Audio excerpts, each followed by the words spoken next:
Okay, so we are back live again. Is it working now?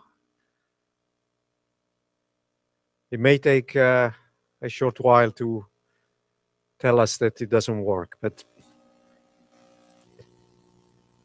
so let's see where we were. We were looking at representations of sets which were multiples of vectors. This time, the question I asked your colleagues in the lecture room was, suppose I give you two vectors u and v in the plane, and I consider the collection of all the vectors that I can find by taking a linear combination of the vectors u and v, but the linear combinations are constrained. Now, what is the constraint? The constraint is the following. You can multiply u and v by two real numbers a and b, provided the real numbers are between 0 and 1, and their sum is exactly 1.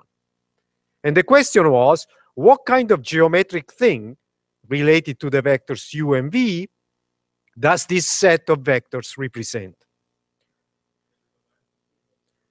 Your colleague is saying it's the line segment between the two of them. These are all the points on this line segment that I've just drawn. This type of linear combination is called a convex linear combination. It's called convex because it satisfies, the multiplying coefficients satisfy these two constraints that I'm going to circle now in red, these two. If you didn't have those two, then you would be describing a line that goes through the 2 points, which we will see later on. This is a convex linear combination because it is bounded. It describes the 2 points. So if I choose A to be 1 and B to be 0, then what I get is U. If I choose B to be 1 and A to be 0, then what I get is V. If I choose anything in between, I get 1 point along this segment. The closer, so if A is bigger than B, the point is going to be closer to U.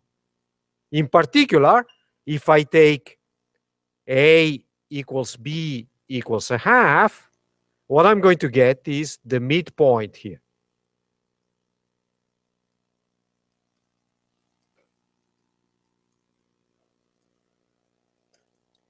So this is how you describe line segments between 2 points in the plane.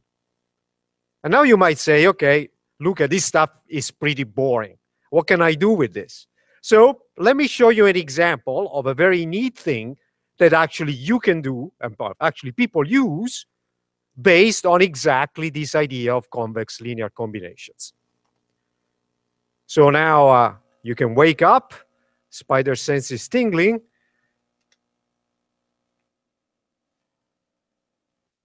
There you are. Here's an example from computer graphics, which is called cross-fading.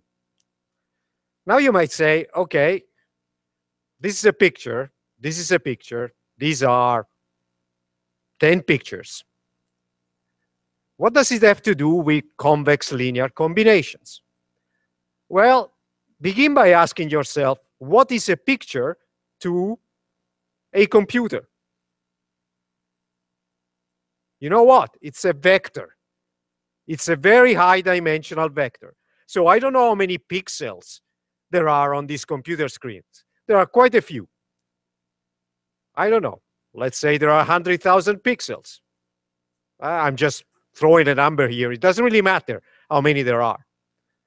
Well, you can represent what is currently on this screen by means of a vector with 100,000 positions, assuming there are 100,000 pixels. Each one of the positions in the vector tells you essentially some information that describes what is in that pixel. For instance, the light intensity on that pixel. And that's a real number. So this picture that I have here is nothing but a vector. This picture that I have here is nothing but another vector. You know, if I take a convex linear combination of these two vectors, I can get any morph, an intermediate picture between these two. So you can gradually morph this nice young lady to this beautiful young man by selecting appropriately values of A and B that I had before.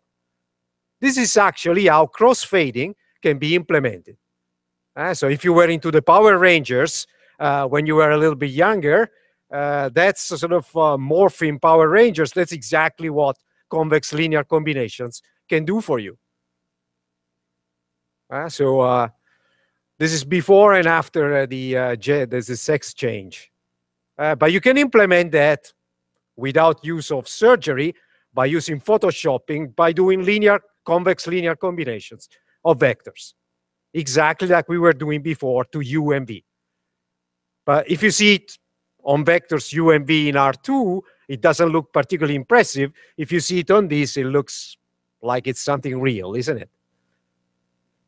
So there you are, crossfading. And in fact, sort of by changing the values of A and B, you can actually create a movie that morphs the lady into the young man, the young lady into the young man. And in fact, age does not matter. You could do it with anything. Okay, so I hope this got you a little bit more interested in convex linear combinations.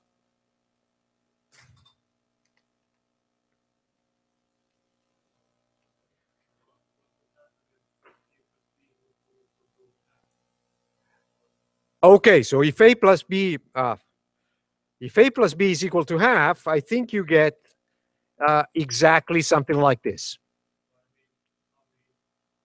Oh, on the graph, you mean the boring stuff. Okay, yes. So this one, so if A and B are equal to a half, then you have the midpoint. You're in the middle of the line segment.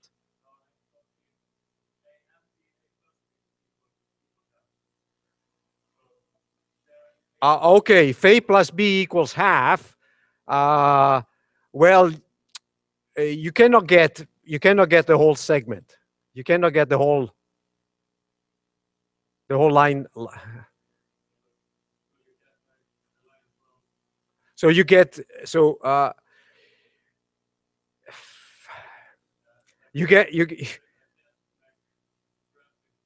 yeah, you're basically shrinking this line segment, but the endpoints are not going to be U and V anymore. They're going to be somewhere in the middle. So what you're going to get is something like this. The endpoints are going to be different.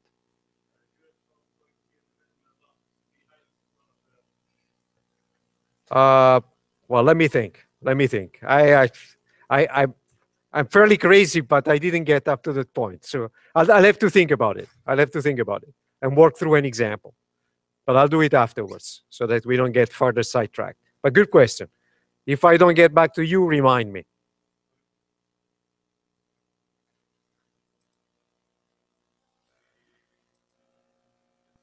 Okay, so let me get back to where we were. And I think actually we were not quite there. So we've done this. That's where I wanted to get. Okay, so the next question that we might want to address, and it's also very closely related to something that we just saw, is suppose I give you two vectors. When are they parallel?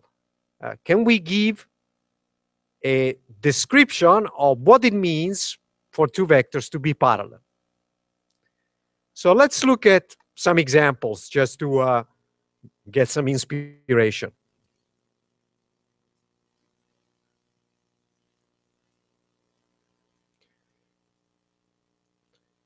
Okay, so this is our best friend, the vector 1, 1.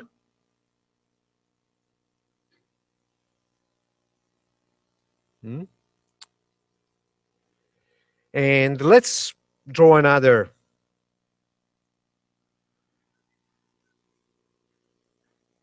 vector here.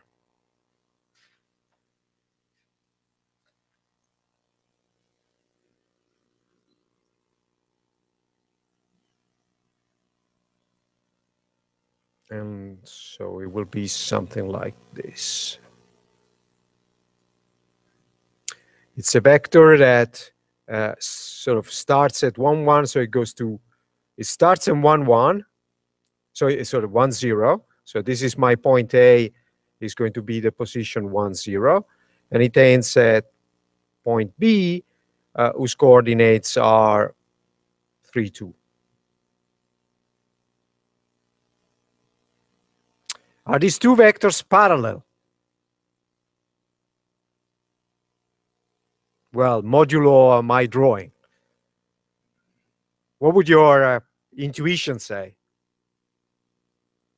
The vector AB here and the vector V that you had before.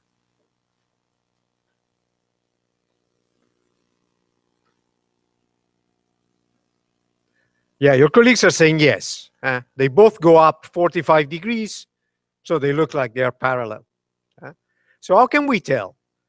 Well, what happens if we move this vector AB and we root it at the origin? Okay, what we are going to get is a vector of length. So from 0, it goes from 0, 0. So this vector actually corresponds to the vector 2, 2 when rooted at the origin. So what we have, let's color it in blue. What we are going to have is something like this. So the blue vector is going to sort of go above the vector 1, 1 that we had before. Now look at what happens. What happens is that when we root the vector AB at the origin, the vector AB is actually 2 times our vector V that we started from. So it's a multiple of the vector V. Well, that's not a coincidence. This is essentially the telltale sign for two vectors to be parallel. Two vectors, when you root them at the origin, are parallel if one is a multiple of the other. So, in other words, a vector U is parallel to V if and only if, abbreviated to if, U is actually T times V for some T, which is a real number. So parallelism is actually nothing but being a multiple of, where multiple means a scalar multiple of another vector. Okay, so if somebody asks you, for instance, me, is the vector -1, -1 parallel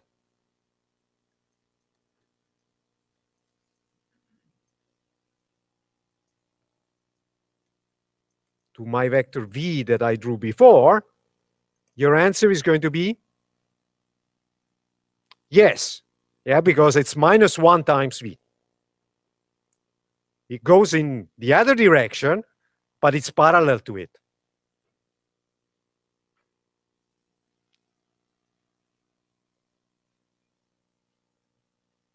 Okay? So parallelism means being a multiple of, a scalar multiple of another vector.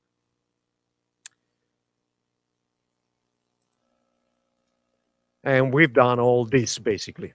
Forget about the proof. It doesn't really add very much to the discussion. So we've already seen lines. Now, in general, how can we describe, by means of an equation, a line in the 2- or 3-dimensional space?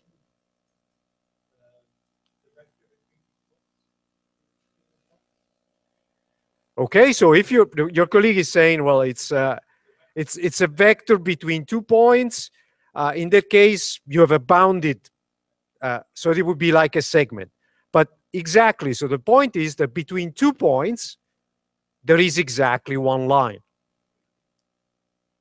If you're given 2 points, you have exactly one line that goes through it. In general, the important thing when you're defining an equation for a line is what the direction of the line is. Of course, once you have the direction, you also need to know one specific point that goes through the line.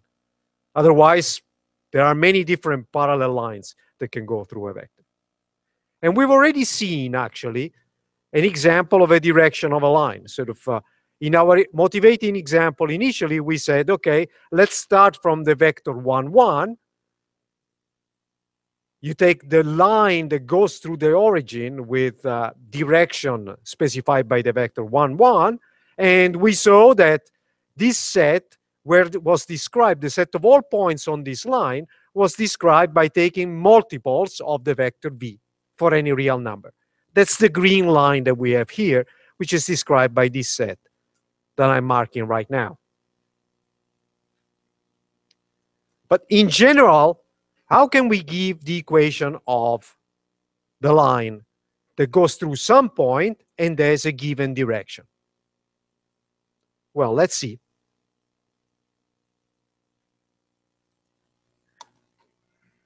So suppose somebody gives you a vector d, which is the direction vector, and let's make it a three-dimensional vector.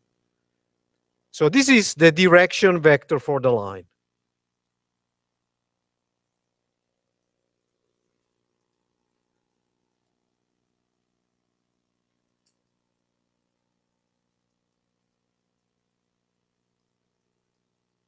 And this is going to be a line in R3.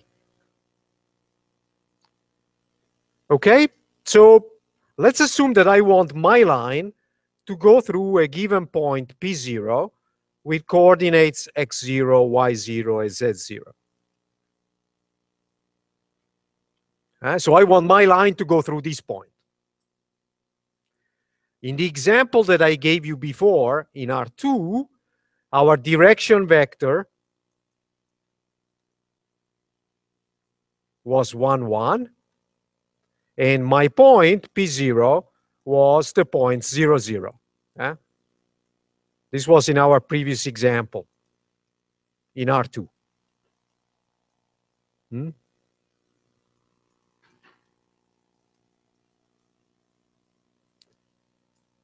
Okay, so in that case, we saw that the description of the line was given by, okay, I take all the points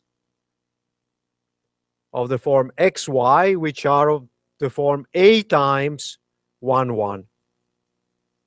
In other words, a times the direction vector. This is the line that we drew before. And I don't ask you to remember it, it's this thing. That's exactly what we had before. These are all the points that we described.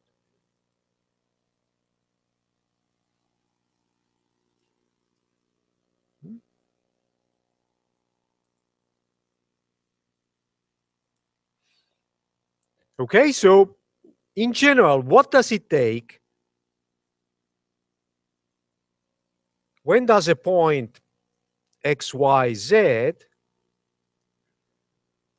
lie on the line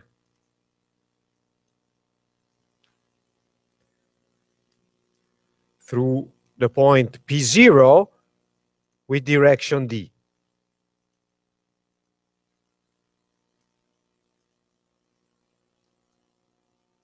If we answer this question, we know how to describe the line.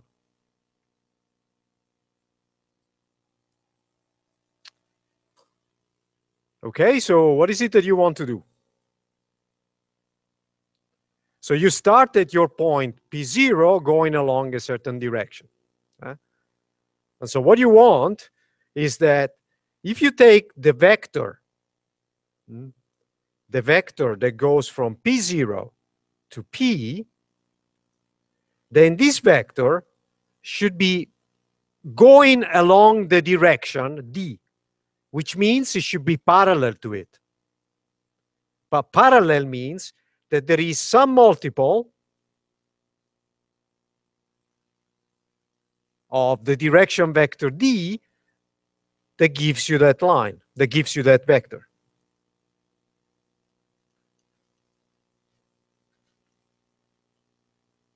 But now, what is this vector here? Well, it's a vector that starts at x0, y0, z0, and ends at x, y, z. And that's the point that we want to be on the line. So it is nothing but this. You just need to subtract all the coordinates.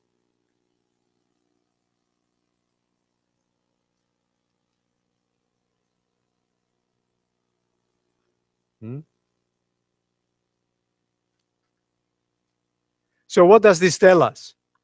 This tells us that if I want the set of all points on the line, this goes through x0, y0, z0, and as direction vector D is actually equal to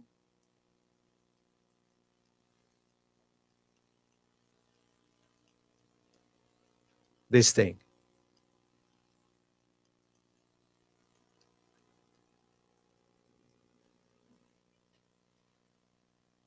You see, all I've done is I've just written this as xyz minus the point P0, and I've just taken this and moved it here.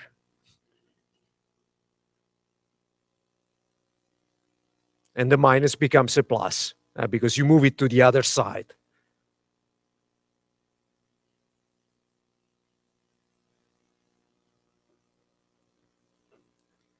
So basically, bottom line, that's the equation of the line.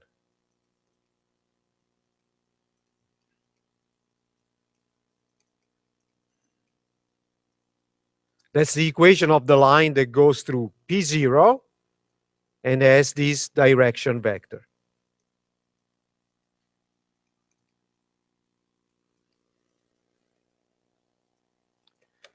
In our previous example, P0 was 0, 0, 0. So the line in that case is just t times the direction vector, where t can be any real number, which is exactly what we saw. Instead of t, I just wrote a. I'm just writing t now because that's what the book uses, Nicholson's book.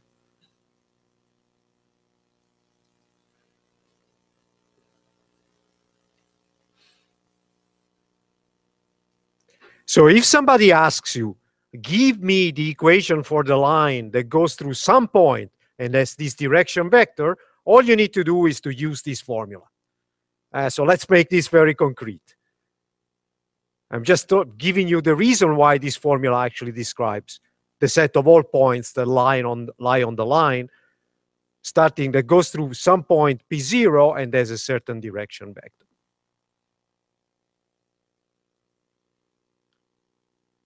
Okay, example, so that people can wake up. I try not to speak too loud because otherwise I'll wake up a few people in here. I sympathize. I would love to sleep too, but I can't, unfortunately. Okay, so suppose we have 2 points. Okay, so I give you 1 point, P0, and let's say this point is the point 1, 0, 1. And I give you another point, P1, and let's say this is 2, 2, 2. Why not? Because I feel particularly creative. Okay, now I ask you, give me the equation of the line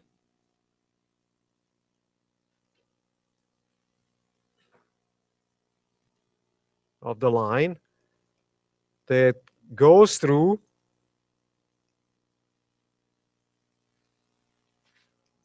P0 and P1.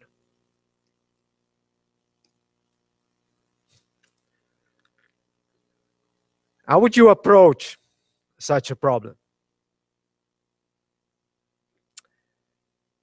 Now, I give you 2 points, but I'm not giving you a direction vector. If I gave you a direction vector, all you needed to do was just to use this formula that we wrote before. This one. This would be one of the points. That's the direction vector. You just use this. But now I'm not giving you a direction vector. I'm giving you 2 points. So it looks like I'm a bastard. I'm cheating.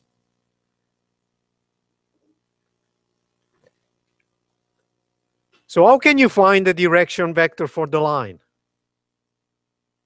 Well, the line must go through P0 and P1. So in particular, the vector from P0 to P1 must lie on the line. So if I have P0 here, and I have P1 here, and here I have my two-dimensional thing, sort of, this is the vector from P0 to P1. Since I'm looking for a line that goes through these points, this line must somehow be the continuation of this vector here. So it must go in the direction of the vector from P0 to P1. So even though I have not explicitly given you a direction vector, I have implicitly done so. It's the vector that goes from P0 to P1. That's the direction vector. Okay, so what is this vector?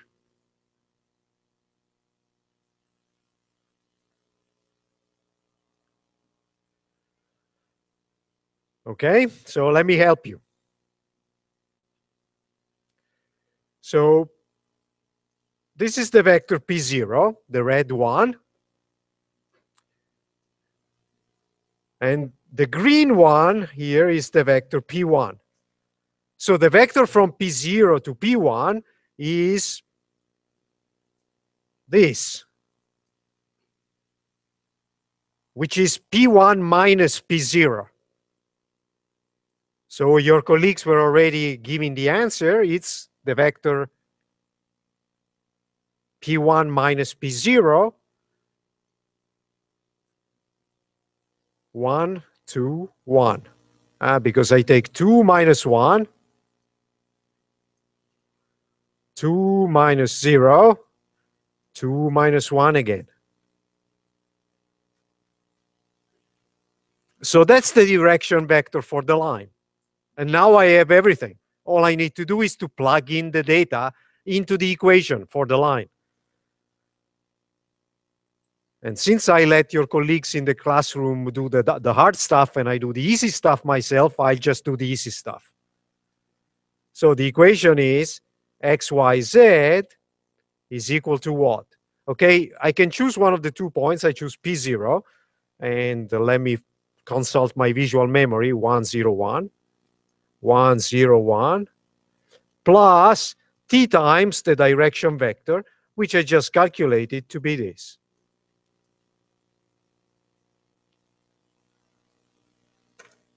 That's a description of the line that goes through P0 and P1, where t can be any real number. So you let t vary and you get all of the points. If I take t to be 0, I get P0. If I take t to be 1, I get P1. If I get to t to go to infinity, I let the line go to infinity. If t goes to minus infinity, the line goes to hell. Well, sort of down below.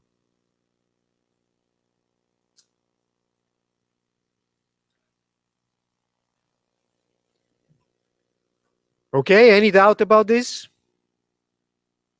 So in case you see an exercise of this type, now you know how to solve it. And there are several examples in Nicholson's book that I encourage you to have a look at. Okay, so that's the equation for the line in 2 dimensions, and in 3 dimensions it works equally well. Well, actually, that's in 3 dimensions, even though I wrote only 2-dimensional things. Okay? Well, I sense with my spider senses that everybody needs a break. So let's have a break now, and then we reconvene in 10 minutes, hoping that Google Hangout will be with us.